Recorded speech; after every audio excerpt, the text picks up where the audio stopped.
Kasi pwede natin gawin para ibalik siya dun sa standard. ibabalik, ayan, good question po. Meron po pala tayong ano, page lang sa okay. page. Ayan, yung ginagamit natin. Para maitama yung page level natin dun sa pasok na range natin. Okay. Hindi may ganyan. Tapos, Kasi pwede sumobra eh. dito po tayo sa ano, sa transplant. Siyempre, na-prepare na natin yung system. After 10 days to 14 days, pwede na natin siyang i-transplant dun sa system. Depende kung anong medium yung gagamitin natin.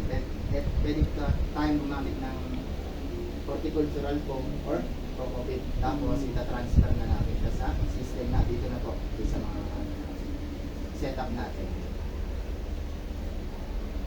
After planting for 3 to 4 weeks, more and your fresh lettuce are now ready for harvest po.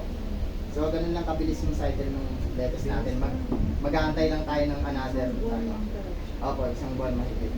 Mag-aantay lang tayo ng another 3 weeks or pwede natin siyang paabutin ng 4 weeks para mas malaki po siya. Kaso huwag na natin masyadong patandahin kasi nagpo-boiling din.